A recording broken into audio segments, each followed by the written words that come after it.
ಅದೇನ್ ಗೊತ್ತಾಗಿತ್ತಾ, ಎಲ್ರೂ ಸರ್ಪ್ರೈಸ್ ಅಂದ್ರಲ್ವಾ, ಅದಕ್ಕೆ ನಾನು ಏನು ಹೇಳಿಲ್ಲ.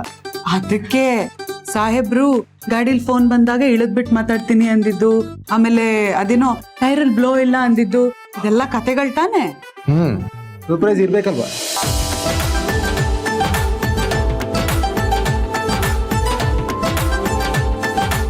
ಆದ್ರೆ ನಾನೇನೋ ನೀವ್ ನನ್ನ ಪ್ರೀತಿಯಿಂದ ಹೊರಗಡೆ ಸುತ್ತಾಡ್ಸಕ್ ಕರ್ಕೊಂಡು ಹೋಗಿದ್ದೀರಾ ಅಂತ ಅನ್ಕೊಂಡೆ. ನೀವ್ ನೋಡಿದ್ರೆ ನನ್ನ ಬಕ್ರ ಮಾಡಿದ್ದೀರಾ. ಒಟ್ನಲ್ಲಿ ಇದೆಲ್ಲ ನೋಡಿ ನಿನಗೆ ಖುಷಿ ಆಯ್ತು ಅಲ್ವಾ? ಹೌದಮ್ಮ, ತುಂಬಾ ಖುಷಿ ಆಯ್ತು. ಆದ್ರೂ ನೀವ್ ಅವ್ರಗಳ ಜೊತೆ ಸೇರ್ಕೊಂಡು ಇರ್ಬೇಕು ಕಣೆ. ಜೀವನದಲ್ಲಿ ಇಂಥ ಸಣ್ಣ ಸಣ್ಣ ಸರ್ಪ್ರೈಸ್ಗಳು ಇರಬೇಕು.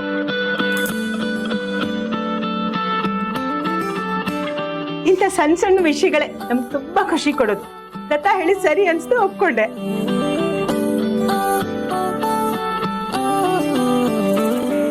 ಸರಿಮಾ, ತುಂಬಾ ಹಸುವಾಗ್ತಿದೆ, ಊಟ ಬಡ್ಸು. ಅಲ್ವೋ, ಹೊರಗ್ ಕರ್ಕೊಂಡು ಹೋಗಿದ್ಯಲ್ಲ, ಹೊರಗಡೆ ಏನು ತಿನ್ಲಿಲ್ವಾ? ಬಿಡ್ಬೇಕಲ್ವಾ ಇವಳು, ಮನೇಲೆ ತಿನ್ಬೇಕು ಅಂತ ಆಟ ಮಾಡ್ತಾ ಇದ್ಲು, ಎಲ್ಲೂ ತಿನ್ನಕ್ ಬಿಟ್ಟಿಲ್ಲ. ಹೇ ಗುಂಡಮ್ಮ, ಏನ್ ಗೊತ್ತೇನೆ, ನಾವೆಲ್ಲರೂ ಸೇರ್ಕೊಂಡು ಅಡ್ಗೆ ಮಾಡಿದೀವಿ. ಯಾರು ಚೆನ್ನಾಗಿ ಮಾಡಿದೀವಿ, ಯಾರ ಟೇಸ್ಟ್ ಬೆಸ್ಟ್ ಆಗಿದೆ ಅಂತ ನೀನ್ ಟೇಸ್ಟ್ ಮಾಡ್ಬಿಟ್ಟು ಹೇಳ್ಬೇಕು, ಓಕೆನಾ?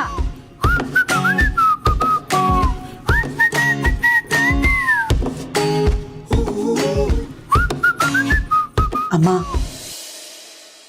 ತುಂಬಾ ಥ್ಯಾಂಕ್ಸ್ ಅಮ್ಮ.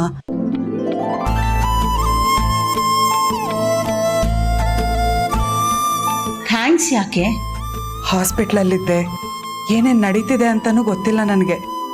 ನಿಮ್ಮನ್ನು ಯಾರು ಅಂತ ಕೇಳಿದ್ದೀನಂತೆ.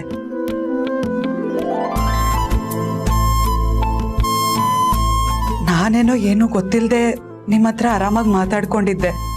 ಆದ್ರೆ ನಿಮ್ಗೆಲ್ಲ ಎಷ್ಟು ಕಷ್ಟ ಆಗಿದೆ ಅಲ್ವಾ? ಮನೇಲಿರೋ ಕೆಲಸನೆಲ್ಲ ಬಿಟ್ಟು ಆಸ್ಪತ್ರೆಯಲ್ಲಿ ನನ್ನ ಜೊತೆಗಿದ್ದು ನನ್ನ ಸೇವೆ ಮಾಡಿಕೊಂಡು ಋಣನೆಲ್ಲ ಹೇಗೆ ತೀರಿಸ್ಲಿ ಅಮ್ಮ ನಾನು?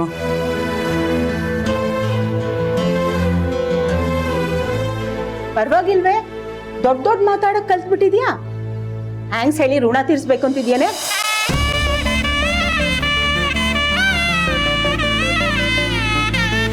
ಯಾರಿಗ್ ಮಾಡಿದ್ವಿ ನಾವ್ ಸಹಾಯ? ನೀನ್ ಈ ಮನೆಗೆ ಏನಾಗ್ಬೇಕು? ಏನ್ ನೀನು?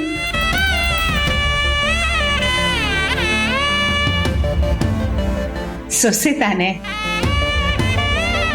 ನಮ್ಮವ್ರಿಗೆ ನಾವು ಸಹಾಯ ಮಾಡ್ತಿದ್ರೆ ಇನ್ಯಾರೇ ಮಾಡ್ತಾರೆ?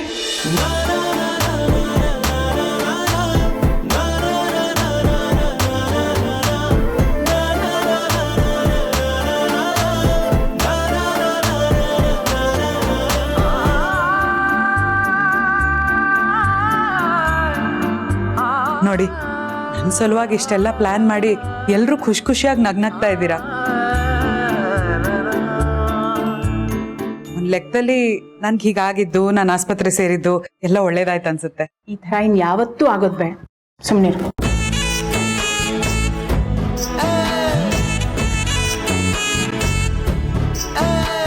ಓ ನೋಡಿ ಗೀತಾ ಅವ್ರೆ, ಇಷ್ಟೆಲ್ಲ ಕಷ್ಟಪಟ್ಟು ಮಾಡಿದ್ ನನ್ನನ್ನೇ ಮರ್ತ್ಬಿಟ್ರಲ್ಲ ನೀವು.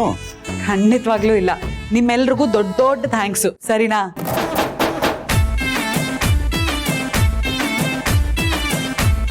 ಅಮ್ಮ, ಈಗ್ಲಾದ ಊಟ.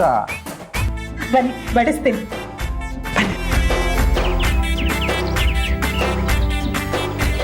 ಅಡುಗೆ ಮಾತ್ರ ತುಂಬಾ ಚೆನ್ನಾಗಾಗಿತ್ತಮ್ಮ.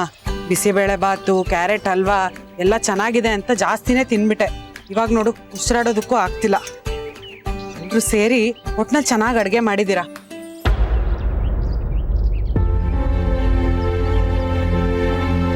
ಯಾಕೆ ಕಣ್ ತುಂಬ್ಕೊಂಡಿದ್ಯಾ ಹೇಳು? ಸಂತೋಷಕ್ಕೆ ಕಣೆ. ನನ್ನ ಮಗಳ ಜೀವನ ಮತ್ತೆ ಸರಿ ಹೋಗುತ್ತಾ, ಈ ಮನೆಯಲ್ಲಿ ಬೆಳಕು ಕಾಣುತ್ತಾ ಅನ್ನಿಸ್ಬಿಟ್ಟಿತ್ತು.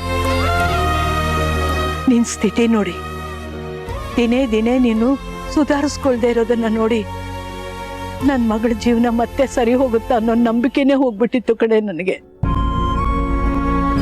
ಡಾಕ್ಟ್ರು 4 ದಿನದಲ್ಲಿ ನೀನ್ ಸರಿ ಹೋಗ್ತೀಯಾ ಅಂತ ಹೇಳಿದ್ರು. ಹಾಗೊಂದ್ ವೇಳೆ ಆಗದೆ ಇದ್ರೆ ನೀ ಕೋಮಾಗ್ ಹೋಗ್ಬಿಡ್ತೀಯ ಅಂದಿದ್ರು. ಅವ್ರ ಮಾತೆಲ್ಲಿ ನಿಜ ಆಗ್ಬಿಡುತ್ತೋ ಅಂತ ನನ್ ತುಂಬಾ ಭಯ ಆಗ್ಬಿಟ್ಟಿತ್ತು ಕಣೆ. ಏನಂಗಂದ್ರೆ ಅಷ್ಟಾದ ತಕ್ಷಣ ನಿಮ್ ಮಗಳು ನಿನ್ನ ಬಿಟ್ಟು ಹೊಟ್ಟೋಗ್ತಾಳೆ ಅಂತನಾ? ಸತ್ಯ, ಆ ದಿನಗಳೆಲ್ಲ ಕಳೆದು ಹೋಯ್ತಲ್ಲ, ನೀ ಸುಧಾರಿಸ್ಕೊಂಡ್ಬಿಟ್ಟಿಯಲ್ಲ. ಅಷ್ಟು ಸಾಕು ಕಣೆ ನಮ್ಗೆ. ಲಕ್ಕಿ ಅಂತೂ ನಿನ್ನ ಆ ಸ್ಥಿತಿಲಿ ನೋಡಿ ಎಷ್ಟು ಕುಗ್ಗೋಗಿದ್ದ ಗೊತ್ತಾ. ಈಗ ನಿನ್ನ ನೋಡಿ ತುಂಬಾ ಸಂತೋಷವಾಗಿದ್ದಾನೆ. ಅದಕ್ಕೆ ನೀನು ನಂಗೆ ಥ್ಯಾಂಕ್ಸ್ ಹೇಳ್ಬೇಕು.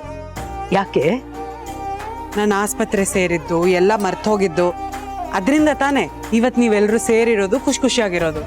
ಬಿಡ್ತು ಅನ್ನೆ, ಈ ತರ ಕಾರಣಗಳಿಗೋಸ್ಕರ ನಾವು ಮತ್ತೆ ಸೇರೋದೇ ಬೇಡ. ಬರೀ ಲಕ್ಕಿ ಯಾಕೆ, ಸುಮತಿ ಕೂಡ ನಿನ್ನನ್ನು ಎಷ್ಟು ಮುತುವರ್ಜಿಯಿಂದ ನೋಡ್ಕೊಂಡ್ಲು ಗೊತ್ತಾ.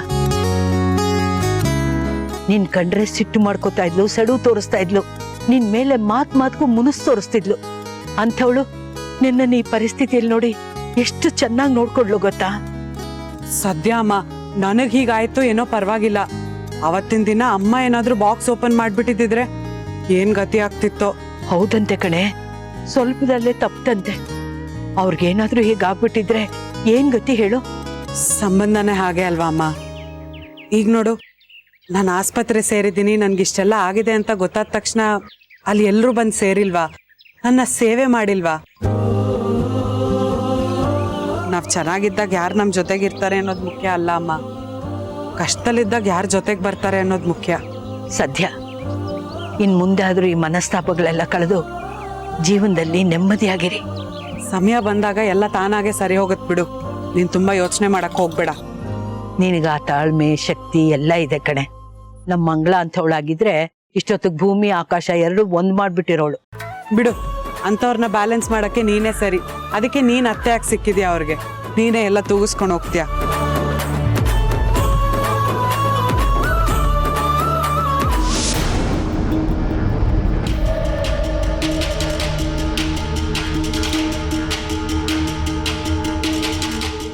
ಅಮ್ಮ, ಹಲ್ವಾ ಸಖತ್ತಾಗಿದೆ. ತಿಂದೆ ಇಲ್ಲಿ ನಿಂತ್ಕೊಂಡು ಏನ್ ಮಾಡ್ತಿದ್ಯಾ? ತಗೋತೀನಿ. ನಿನಗೆ ಬರೀ ತಿನ್ನೋದೇ ಯೋಚನೆ ಕಡೆ, ನನಗೆ ಇಲ್ಲಿ ಹೊಟ್ಟೆ ಉರಿತಾ ಇದೆ. ಹೊಟ್ಟೆ ಉರಿತಿದ್ಯಾ? ಗ್ಯಾಸ್ಟ್ರಿಕ್ ಆಗಿರ್ಬೇಕು. ಇರು, ನಿಂಬೆ ಹಣ್ಣಿನ ಜ್ಯೂಸ್ ಮಾಡ್ಕೊಡ್ತೀನಿ. ದಡ್ಡಿ ತರ ಮಾತಾಡ್ಬೇಡ್ರಿ ನೀನು. ಯಾಕಮ್ಮ ಉರಿ ಅಂತೀಯ? ಅಲ್ವೇ, ಅವಳು ಅದೇನ್ ಮಹತ್ ಕಾರ್ಯ ಮಾಡ್ಕೊಂಡ್ ಬಂದಿದ್ದಾಳೆ ಅಂತ ಅಷ್ಟೆಲ್ಲ ಉಪಚಾರ ಮಾಡ್ತಿದ್ದಾರೆ ಅಲ್ಲಿ ಅವರೆಲ್ಲರೂ. ಹಳೇದೆಲ್ಲ ಮರ್ತೋಗಿದ್ಲು, ಈಗ ನೆನಪು ಬಂದಿದೆ ಅಷ್ಟೇ. 4 ದಿನ ಆಸ್ಪತ್ರೆಯಲ್ಲಿ ಇದ್ ಬಂದಿದ್ದಕ್ಕೆ ಇಷ್ಟೆಲ್ಲ ಬಿಲ್ಡಪ್ ಕೊಡ್ಬೇಕಾ? ಹಾಸ್ಪಿಟಲ್ ಇಂದ ಬಂದಿರೋದಕ್ಕಲ್ಲಮ್ಮ ಇದೆಲ್ಲ ಮಾಡ್ತಿರೋದು. ಡಾಕ್ಟರ್ ಹೇಳಿರ್ಲಿಲ್ವಾ ಅವಳಿಗೆ ಒಂದಿಂದಲೆಲ್ಲ ನೆನ್ಪಿಗೆ ಬರ್ಲಿಲ್ಲ ಅಂದ್ರೆ ಪರ್ಮನೆಂಟ್ ಆಗಿ ಕೋಮಾಗ ಹೋಗ್ತಾಳೆ ಅಂತ. ಈಗ ಸರಿ ಹೋದ್ಲಲ್ಲ, ಆ ಖುಷಿಗೆ ಇದನ್ನೆಲ್ಲ ಮಾಡ್ತಿರೋದು. ಶೂ, ನೀವೆಲ್ಲ ಅವಳನ್ನ ತಲೆ ಮೇಲೆ ಹೊತ್ಕೊಂಡು ಮೆರೆಸ್ತಿದ್ದೀರಾ ಅಂತ ನನ್ಗೇನು ಬೇಜಾರಿಲ್ಲ ಕಣೆ. ಮತ್ತೆ ಅವಳು ಸರಿ ಹೊಟ್ಟೋದ್ಲಲ್ಲ. ಅಲ್ವೇ, ಅವಳು ಹಿಂದಿಂದೆಲ್ಲ ಮರ್ತೋಗಿದ್ಲು. ಹಾಗೆ ಇದ್ಬಿಟ್ಟಿದ್ರೆ ಮನೆ ಯಜಮಾನ್ಕೆ ಎಲ್ಲ ನಿನ್ ಕೈಗೆ ಸಿಕ್ತಿತ್ತು. ಅಂತಪ್ಪ ಹೋಯ್ತಲ್ಲ. ಬಿಡಮ್ಮ, ಏನ್ ಮಾಡೋಕ್ಕಾಗುತ್ತೆ, ಟೈಮ್ ಬಂದಾಗ ಆಗುತ್ತೆ. ಹೀಗೆ ಕಾಯ್ತಾ ಕೂತಿದ್ರೆ ಜನ್ಮ ಪೂರ್ತಿ ಹೀಗೆ ಕಾಯ್ತಾ ಕೂತಿರ್ಬೇಕಾಗತ್ತೆ.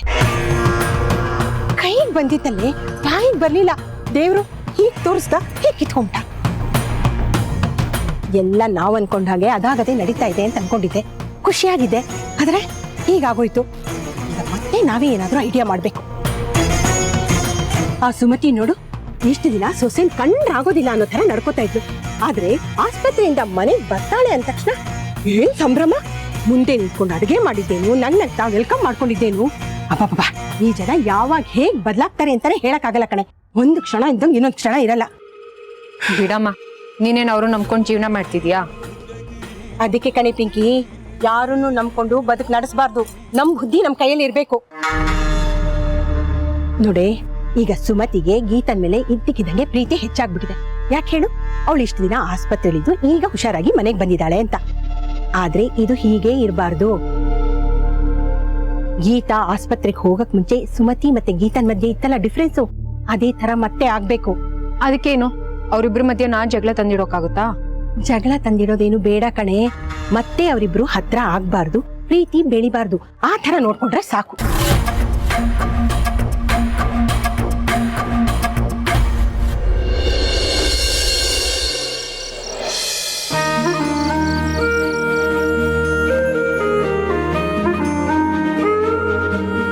ಗೀತಾ, ಏನ್ ಮಾಡ್ತಿದ್ಯಾ? ಬಾ ಕೂತ್ಕೋ, ಬಾಯ್ ಕೂತ್ಕೋ. ಗೀತಾ, ಎಷ್ಟಿದು?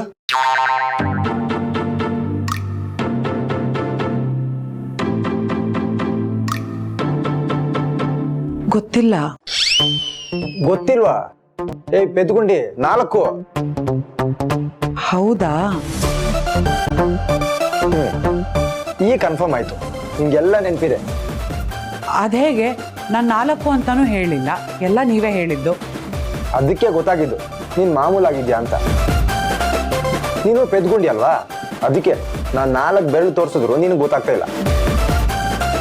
ಬುದ್ಧಿವಂತೆ ಆಗಿ ಸ್ವಲ್ಪ ನಿಮ್ಮನ್ನ ಕಿಂಡಲ್ ಮಾಡೋಣ ಅಂತ ಟ್ರೈ ಮಾಡ್ತಿದ್ದೆ, ಆದ್ರೆ ನಾನೇ ಪೆದ್ಗುಂಡಿ ಆಗೋದೆ ಮತ್ತೆ.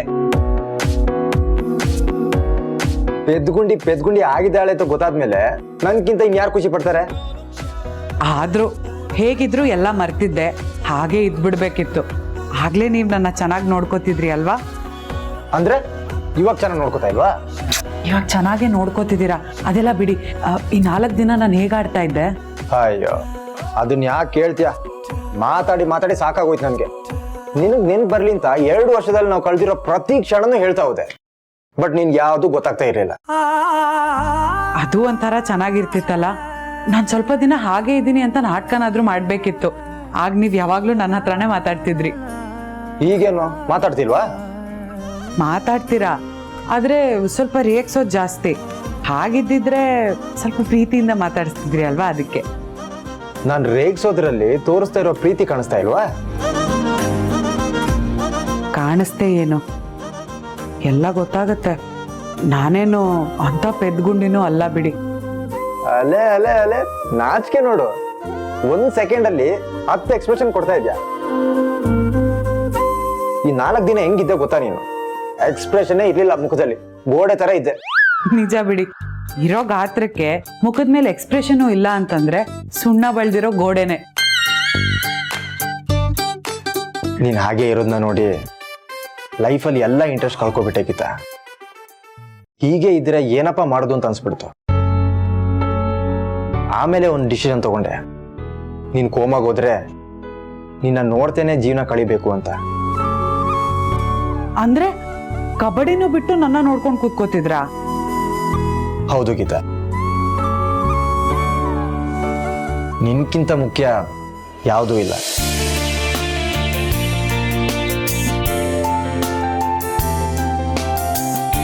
ನನ್ನ ಬಗ್ಗೆ ಅಷ್ಟು ಪ್ರೀತಿ ಇದೆಯಾ ನಿಮ್ಗೆ? ನೀನಿಲ್ಲ ಅಂದ್ರೆ ನನ್ಗೇನು ಬೇಡ ಅಂತ ಹೇಳ್ತಾ ಇದ್ದೀನಿ.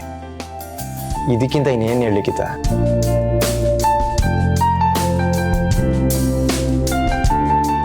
ಯಾವ ಜನ್ಮದಲ್ಲಿ ಏನ್ ಪುಣ್ಯ ಮಾಡಿದ್ನೋ ನಿಮ್ಮಿಂದ ಇಷ್ಟು ಪ್ರೀತಿ ವಿಶ್ವಾಸ ಸಿಗ್ತಾ ಇದೆ ನನಗೆ. ಪುಣ್ಯ ನಿಂದಲ್ಲ ಗೀತಾ, ನಂದು. ನಿನ್ನಂತ ಹೆಂಡತಿ ಇರೋದಕ್ಕೆ ನಾನು ಇಷ್ಟೊಂದೆಲ್ಲ ಸಾಧನೆ ಮಾಡಿದೆ. ಪ್ರತಿ ಹೆಜ್ಜೆಲೂ ನಿನ್ನ ಜೊತೆ ಇದೆಯಾ, ಮುಂದೇನೂ ಇರ್ತೀಯ. ಇವತ್ತು ಯಾಕೋ ನನ್ನನ್ನು ತುಂಬಾ ಹೊಗಳ್ತಾ ಇದ್ದೀರಾ. ಹೊಗಳ್ತಾ ಇರೋದಲ್ಲ ಗೀತಾ, ಇದು ನನ್ನ ಲೈಫಿನ formula. My life is Geeta, Geeta is my life.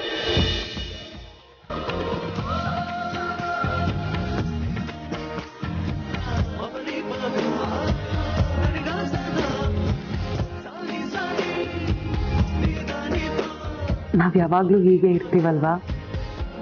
ಹೌದು ಗೀತಾ, ನಾವ್ ಯಾವಾಗ್ಲೂ ಹೀಗೆ ಇರ್ತೀವಿ.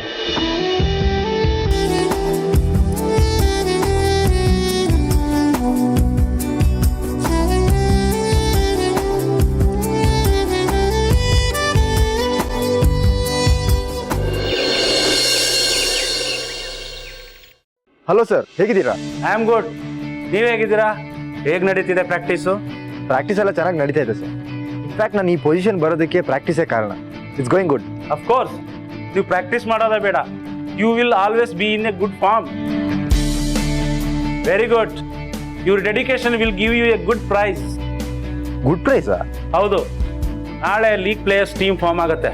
ಅದಕ್ಕೆ ಮುಂಚೆ ಆಕ್ಷನ್ ನಡೆಯುತ್ತೆ.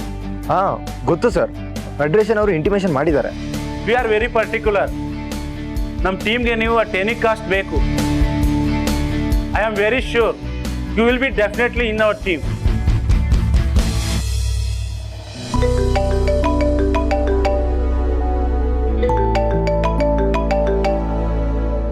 ಹಲೋ, ನಾನು Belgaum beats team manager Vithal ಮಾತಾಡ್ತಾ ಇದ್ದೀನಿ. ಹಾಂ ಸರ್, ಗೊತ್ತಾಯ್ತು, ನಿಮ್ಮ ನಂಬರ್ ಸೇವ್ ಆಗಿದೆ. ನಮ್ಮ ಟೀಮಲ್ಲಿ ನಿಮ್ಮನ್ನು ಸೇರಿಸ್ಕೋಬೇಕಂತ ಮೊದಲಿಂದ ನಿಮ್ಮನ್ನು ಅಬ್ಸರ್ವ್ ಮಾಡ್ತಾ ಇದೀವಿ. ನೀವು 11th ಪ್ಲೇಸಲ್ಲಿ ಇದ್ರಿ. ನಮ್ಮ ಟೀಮಲ್ಲಿ ಒಬ್ಬರಿಗೆ ಇಂಜೂರ್ಡ್ ಆಯಿತು, ಅದಕ್ಕಾಗಿ ನಿಮ್ಮನ್ನು ಸೇರಿಸ್ಕೊತಾ ಇದ್ದೀವಿ. ಸರ್ ನೀವು 2nd ಪ್ಲೇಸ್ ಅಥವಾ 3rd ಪ್ಲೇಸಿಗೆ ಹೋಗ್ಬೇಕಾಗಿತ್ತು. ಯಾಕೋ 11th ಪ್ಲೇಸಿಗೆ ಹೋಗ್ಬಿಟ್ರಿ. ಬ್ಯಾಡ್ ಲಕ್ ಅನ್ಸುತ್ತೆ, ಏನು ಮಾಡೋಕ್ಕಾಗಲ್ಲ. ಇಲ್ಲ ಸರ್, ಗುಡ್ ಲಕ್ಕೇ ಅದು. ಇಲ್ಲ ಅಂದಿದ್ರೆ ಆಕ್ಷನ್ ಆಗೋ ಪ್ಲೇಯರ್ ಜೊತೆ ನಾನು ಇರ್ತಾನೆ ಇರಲಿಲ್ಲ. ನಿಮ್ಗೆ ಗೊತ್ತಲ್ಲ ಆಕ್ಷನ್ ಹೇಗೆ ನಡೆಯುತ್ತೆ ಅಂತ. ಕೇಳಿದ್ದೀನಿ ಸರ್, ಬಟ್ ಯಾವತ್ತೂ ನೋಡಿಲ್ಲ. ಫೆಡರೇಷನ್ ಎಲ್ಲ ಪ್ಲೇಯರ್ ಸ್ಟ್ಯಾಟಿಸ್ಟಿಕ್ಸ್ನ ಪ್ರಿಪೇರ್ ಮಾಡಿರ್ತಾರೆ. ಪ್ಲೇಯರ್ಸ್ ಎಲ್ಲ ಡೀಟೇಲ್ಸ್ ರೈಟ್ ಫ್ರಮ್ ಅವ್ರು ಯಾವಾಗ ಮ್ಯಾಚ್ ಆಡೋಕ್ಕೆ ಶುರು ಮಾಡಿದ್ರು, ಎಷ್ಟು ಮ್ಯಾಚ್ ಆಡಿದ್ದಾರೆ, ಎಷ್ಟು ರೆಕಾರ್ಡ್ ಮಾಡಿದ್ದಾರೆ, ಎಷ್ಟು ಸ್ಕೋರ್ ಮಾಡಿದ್ದಾರೆ, ಏನು ಮೆಡಲ್ ತಗೊಂಡಿದ್ದಾರೆ, ಇದನ್ನೆಲ್ಲ ಸೇರಿಸಿ ಒಂದು ಎ ವಿ ಮಾಡಿರ್ತಾರೆ. ಅದರ ಆಧಾರದ ಮೇಲೆ ಪ್ಲೇಯರ್ಸ್ಗಳ ಬೆಲೆಯನ್ನು ಟೀಮ್ಗಳು ಕಟ್ತಾ ಹೋಗ್ತಾರೆ. ಹೈಯೆಸ್ಟ್ ಬಿಡ್ ಮಾಡಿದವ್ರ ಟೀಮ್ಗೆ ನೀವು ಸೆಲೆಕ್ಟ್ ಆಗ್ತೀರಾ. ಸುಮಾರು 150 ಜನರ ಹೆಸರಿರುತ್ತೆ. ಒಂದು ಬ್ಯಾಗ್ನಲ್ಲಿ 10 ಜನರ ಹೆಸರಿರುತ್ತೆ. ಆ ಥರ 15 ಬ್ಯಾಗ್ ಇರುತ್ತೆ. ಒಬ್ಬೊಬ್ಬ ಆಟಗಾರನ ಹೆಸರು ಕರಿತಾ ಹೋಗ್ತಾರೆ. ಆಸಕ್ತಿ ಇರೋ ಟೀಮ್ನವರು ಅವರನ್ನು ಸೆಲೆಕ್ಟ್ ಮಾಡ್ಕೊಳ್ತಾರೆ. ಬೇಸಿಕ್ಗೆ 10 lakhs 20 lakhs ಬಿಟ್ ಕೂಗೋವರೆಗೂ ಪ್ರತಿ ಕೂಗ್ದಾಗ್ಲೂ 1 ಲಕ್ಷ ಹೆಚ್ಚಿಸ್ತಾ ಹೋಗ್ತಾರೆ. 20 to 50 lakhs ಬರೋವರೆಗೂ ಪ್ರತಿ ಬಿಡ್ಗೂ 2 ಲಕ್ಷ ಹೆಚ್ಚಿಸ್ತಾ ಹೋಗ್ತಾರೆ. 50 lakhs 50 ಲಕ್ಷ ಆದ್ಮೇಲೆ ಪ್ರತಿ ಬಿಡ್ಗೆ 5 ಲಕ್ಷ ಹೆಚ್ಚುತ್ತಾ ಹೋಗುತ್ತೆ. ಹೀಗೆ ಪ್ಲೇಯರ್ಸ್ ಬೆಲೆ ಏರ್ತಾ ಇರುತ್ತೆ. ಅಟ್ ಎನಿ ಕಾಸ್ಟ್ ನಮ್ಮ ಟೀಮ್ಗೆ ನೀವು ಬೇಕು ಲಕ್ಕಿ. ಪ್ರಾಕ್ಟೀಸ್ ಟೈಮಿಂದಲೂ ನೀವು ನನಗೆ ಸಪೋರ್ಟ್ ಮಾಡ್ತಾನೆ ಇದ್ದೀರಾ ಸರ್. ನೀವೇನೇ ಹೇಳಿದ್ರು ನಾನು ಕೇಳಕ್ಕೆ ಹೇಳ್ತೀನಿ. ನಿಮ್ಮಂಥವ್ರು ನಮ್ಮ ಟೀಮ್ಗೆ ದೊಡ್ಡ ಅಸೆಟ್ಟು. CEO ಮೇಡಮ್ ನಿಮ್ಮ ಬಗ್ಗೆ ಪರ್ಟಿಕ್ಯುಲರ್ ಆಗಿದ್ದಾರೆ. ಹಾಂ, ಇನ್ನೊಂದು ವಿಷಯ, ನಾಳೆ ಬಿಡ್ಡಲ್ಲಿ ಎಷ್ಟೇ ಲಕ್ಷ ಕೋಟಿಗೆ ಕೂಗ್ಬೋದು. ಆದರೆ ನೀವು ನಮ್ಮ ಟೀಮಲ್ಲಿ ಇದ್ದರೆ ನಿಮ್ಮನ್ನು ಸ್ಟಾರ್ ಮಾಡೋ ಜವಾಬ್ದಾರಿ ನಮ್ಮದು. ಓಕೆ ಸರ್, ನಿಮ್ಮ ಸಪೋರ್ಟ್ನ ನಾನು ಯಾವತ್ತೂ ಮರೆಯಲ್ಲ. ಅದು ಸದಾ ಇರುತ್ತೆ. ನಿಮ್ಮ ವಿಶಸ್ ನಮಗಿರಬೇಕು. ಬೆಂಗಳೂರು ಬ್ರೇವ್ಸ್ ಟೀಮ್ ಇಂಡಿಯಾದಲ್ಲೇ ಬೆಸ್ಟ್ ಟೀಮ್ ಆಗಿರಬೇಕು. Thank you sir, I will keep this in mind. Okay, thank you.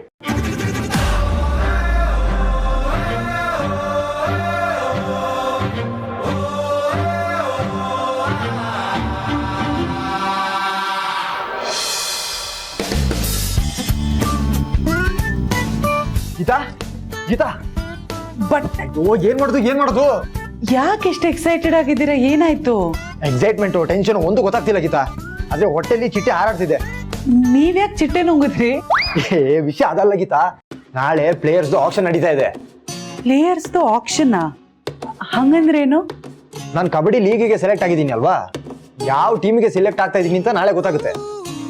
ಆದ್ರೆ ಅದನ್ನೆಲ್ಲ ಹೇಗ್ ಮಾಡ್ತಾರೆ? ಡಿಸೈಡ್ ಮಾಡೋರು ಯಾರು? ಹೇಳ್ತೀನಿ.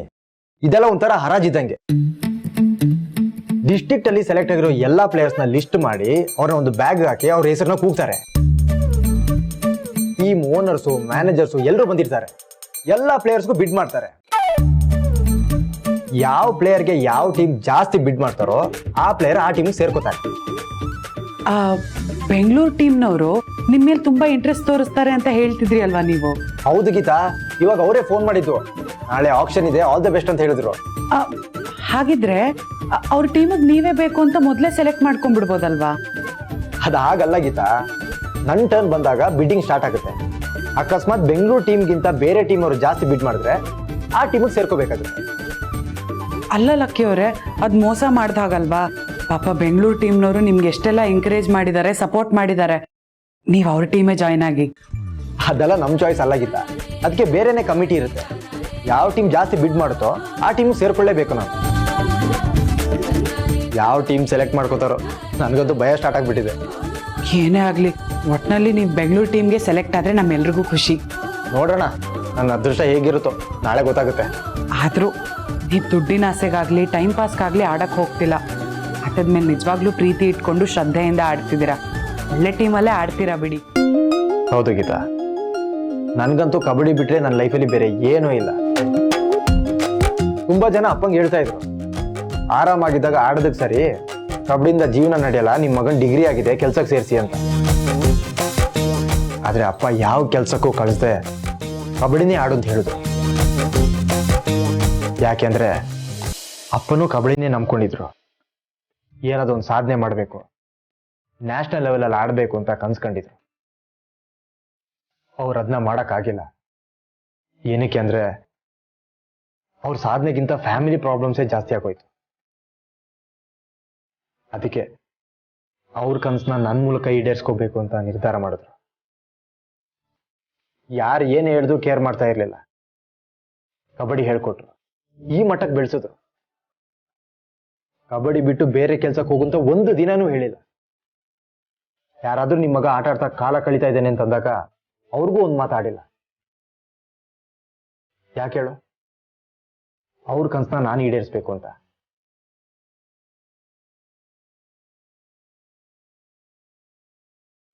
ಅದಕ್ಕೆ ಅವ್ರು ಹೋಗ್ದಿರೋ ಜಾಗಕ್ಕೆ ನಾನು ಹೋಗ್ಬೇಕು.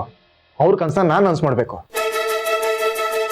ಒಂದು ಒಳ್ಳೆ ಪ್ಲಾಟ್ಫಾರ್ಮ್ ಸಿಕ್ಕಿದೆ, ಇದರಲ್ಲಿ ನಾನು ಚೆನ್ನಾಗಿ ಆಡಬೇಕು, ಬೆಸ್ಟ್ ಪ್ಲೇಯರ್ ಅಂತ ಹೆಸರು ತಗೋಬೇಕು, ನ್ಯಾಷನಲ್ ಟೀಮ್ಗೆ ಆಡಬೇಕು, ಇಂಡಿಯಾ ಅಂತ ಹೆಸರಿರೋ ನನ್ನ ಜರ್ಸಿನ ಅಪ್ಪಂಗೆ ತೋರಿಸ್ಬೇಕು.